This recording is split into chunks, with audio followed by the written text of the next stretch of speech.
what could best be called a football game that is actually happening on Thursday night between the San Francisco 49ers and the Green Bay Packers. Joining me to talk about the gambling and DFS aspects of this particular game, the one, the only, RJ White. What's up, buddy? Not much I do. I'm doing great. Tons of sleep. Perfectly, everything's calm, cool, collected. I love it. This game almost didn't happen because there were multiple COVID cases all around, but it looks like we are a go. The injuries to report, it's just outrageous who's not going to be playing. Brandon Ayuk and Deebo Samuel are going to be out. Trent Williams is also on the COVID list. No Jimmy Garoppolo, no George Kittle, obviously. A.J. Dillon tested positive for the Packers. As a result, Jamal Williams, close contact, is on the COVID list, and Kamal Martin on the COVID list. So, Green Bay is a 7.5-point favorite at William Hill. It is juiced to Green Bay minus 115. They're a 355 money line favorite, and the over has cratered after a silly opening of 51 down to 48.5. I will tell you that my initial instinct on this game would be under, and I want to take San Francisco, but I'm a little scared. What do you think? Yeah, and at 7.5, I like San Francisco. I mean, Green Bay couldn't stop the run game for the second time in 3 weeks against Minnesota. Kyle Shanahan, it doesn't really, we've seen in the past, it doesn't matter who he has. He can run the ball. He can scheme up something in the run game. He didn't have Trent Williams last year, and they did fine. So San Fran's not lost with Mullins at quarterback. He ranks number 1 in the league when not pressured, and Green Bay has the worst rate at pressures per game. So he could still have a good game throwing to nobodies, throwing to Trent Taylor and Ross Dwelly and maybe Jordan Reed if he's back. We think he might be back. So I don't think everything is lost for San Francisco offensively. And that San Francisco D held up well for about a half against Seattle. This is going to be an easier matchup here versus Green Bay. They don't have the kind of weapons that Seattle does in the passing game. So I do like San Fran plus 7.5. When the original number posted at Sportsline before at 5 before all these COVID listings came out, I have to get my picks in as early as possible for them so that they can promote it for Sportsline. And I took San Francisco plus 5. I liked it even with the absences we knew at the time. So you throw an extra couple points on there. I'm not that worried about the receivers. I don't think Brandon Ayuk is like a game changer. He's solid and he's getting better, but I think they can still do something on offense. Yeah, I tend to agree. The George Kittle thing is very concerning, not just because he's the best pass catcher. I think you could argue that George Kittle's the most important non-quarterback in football. He does a lot for their run game too. So I sort of wonder, is he the Jenga piece for them? And then with no Trent Williams, I have to anticipate that Kyle Shanahan's going to try and minimize this game. He doesn't want to turn it into a shootout, right? That would be silly. 48.5 is low, obviously, and you could easily go over with a couple of jailbreaks, and Lord knows the Packers defense is terrible. But I would definitely lean to the under here. I just think Green Bay will try and run it, and Kyle Shanahan will try and run it. And this is going to be two teams sort of pounding the ball and not – I don't think San Francisco is going to take any big chances. They'll want to minimize the exposure for Nick Mullins. And, Green Bay, I don't know that they'll be inclined to just run up the score, even though there is a little bit of revenge factor from last year, maybe. Kyle Shanahan's had Matt LaFleur's number. I tend to think he might continue to have it. So I will also take San Francisco. I think everybody will be on Green Bay. So if you're in a picks, I wouldn't want to wager on it. Maybe 7.5, I would take it. But I think if you're in a picks pool, you can get some leverage by taking San Francisco because most people with all this COVID stuff will be on Green Bay. Yeah, that makes sense. I don't know where I am on the over-under. I kind of would lean over just because I think that the Green Bay defense has been really bad, and especially in the red zone. They're 28th in red zone success rate. I think San Francisco can turn it into a shootout despite their injuries if they need to. So, under would seem good with all these offensive injuries on both sides and offensive absences. But yeah, I'm a little hesitant at that. I like the game a little bit better for the spread. Okay. All right, let's take a break. When we come back, we'll do props and DFS. Okay, so looking at the props, anything stand out to you? Yeah, I like going Jerick McKinnon over 20.5 receiving yards. He was 4 for 40 last week. He had 39 yards and 43 receiving yards in 2 starts earlier in the year.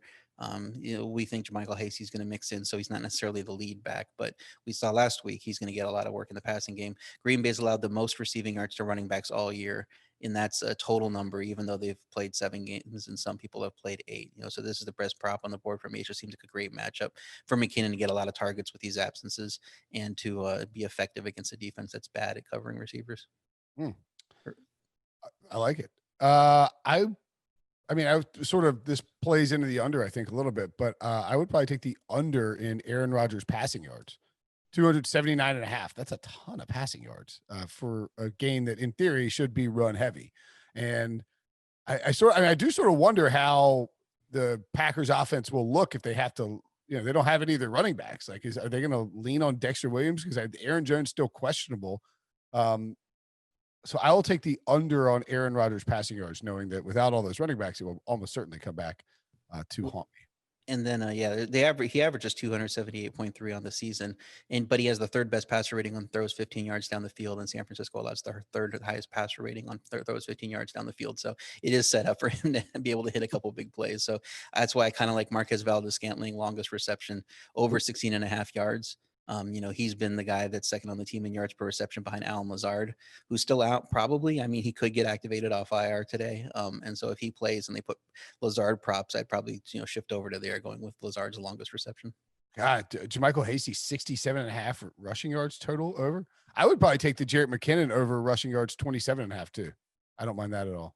It's possible. It just depends on how they want to use him, because he didn't get used a lot running the ball last week, but he definitely got used as a receiver. So yeah, I think that's why that's my number one prop for the week. Okay. I don't feel confident about any of this stuff. This is a weird game. I think. May I dare to make a suggestion that if you're going to pass on betting heavily on props and playing a bunch of DFS, this might be the week to do it. And if you want to play just one lottery ticket prop, look at Trent Taylor. I think he's plus 275 now for any touchdown. That was plus 450 last night. He's plus 1,400 for 2 touchdowns. That was plus 2,800 last night. People are waking up to the fact that he's the number one receiver now with all these absences. So he's going to have a big role. If Green Bay isn't getting a ton of pressure, which I mentioned earlier, they're bad at getting pressure. Mullins can move the ball. And if he's going to score TDs, that might be the guy he's throwing to, him or McKinnon. So that would be a way to look if you're just looking for one little lottery prop to hopefully hit. Yeah, wow, plus 270. All right, yeah. So Trent Taylor, a nice little play there. I don't mind Robert Tonyan to score a touchdown either. Aaron Rodgers. Devontae Adams is minus 188 to score a touchdown. I mean, that's kind of ridiculous. 5-1 to score the first touchdown. I'll take that as well. Like, he's just the guy. I mean, Devontae Adams is who they feed in the red zone. So 5-1 to score the first touchdown. Presumably, we could see the 49ers stall out and punt, whereas the Packers might get the ball and run it down their throats early.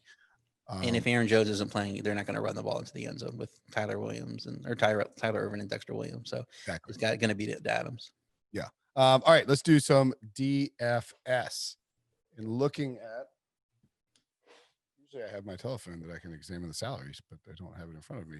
I'll just have to go to the website. What are your initial thoughts on DraftKings salaries? Yeah, for the captain role, if you don't want to go with the quarterback, I like McKinnon just for that receiving thing we were talking about at 12,000. But I think the captain's obviously the quarterbacks are going to be your safest picks to cash. Mullins is at 13.8 for a captain role. Rodgers 16.5. I would lean Mullins due to those pressure stats that we mentioned, plus the game script. If they're 7.5 point dogs, they're gonna have to throw a lot, right? So he should have good numbers, I think, because for the Green Bay defense, I don't think can stop even, Ross Dwelly and Trent Taylor. They've been pretty mediocre.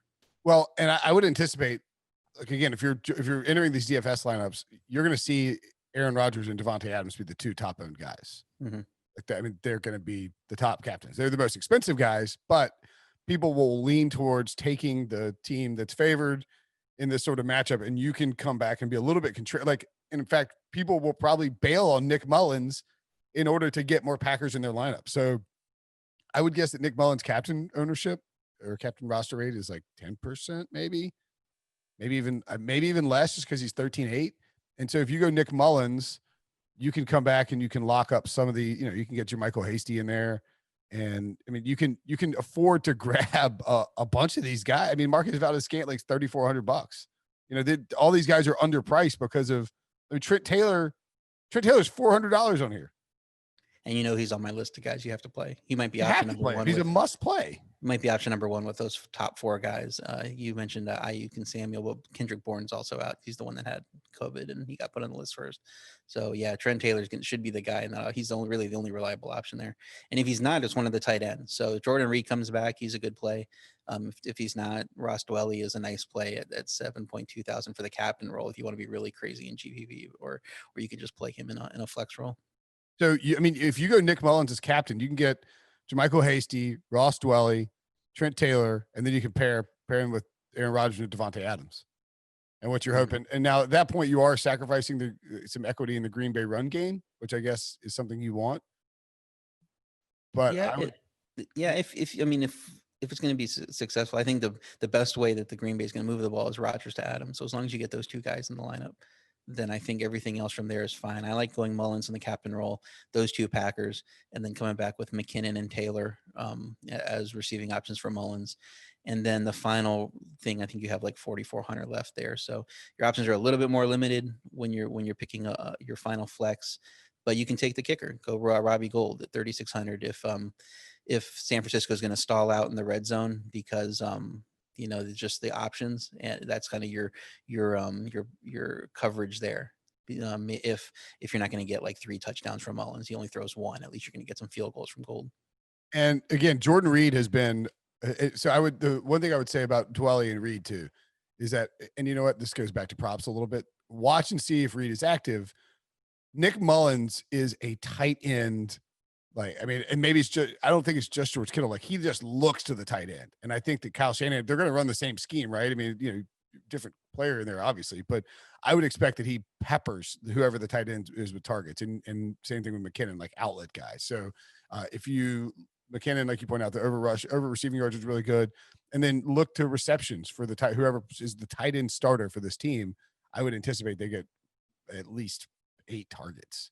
Yeah, and if you don't want to go Gould with kicker, I think Valdez-Scantling, if Lazard isn't back, is 3,400 and Gould is 36. You can fit him in instead, and that way, if you don't like putting kickers in your lineup, which I can understand, Valdez-Scantling might be able to hit you a long touchdown because San Fran is not great on those. Like I said, those long passes downfield. Right. All right. That'll do it. What a fun Thursday night game we have coming up between these two. I mean, it's an important game, but it's tough. It's a very 2020 game because, as we point out, the 49ers are the most injury riddled team in football probably, and everybody on this team is on the COVID list. And it would be, can any of them get cleared? Like, I don't think not the ones that got put on yesterday. I don't think, because it's just too early. But if they were playing Sunday, they could get cleared. Yeah, if they were playing Sunday, they could get cleared. I think it just depends on how many tests you have throughout the week, and there's just no time for those Wednesday guys. Like I don't think Jamal Williams can get cleared in time, but I'm not sure because I don't know when he was placed on and how many negative. It's a little surprising they're not moving this game to Monday. Yeah, you would think. I mean, I don't understand why you don't just push it back with all these absences. Yeah, but no. NFL wants Thursday Night Football. Got to pay got to get Fox. It's allotted games, so here we go. All right, yeah, already forced them not to have one because the Chiefs Bills got pushed back. So that's right. And we will get our Jermichael Hasty game. Damn it. All right, buddy. Thanks.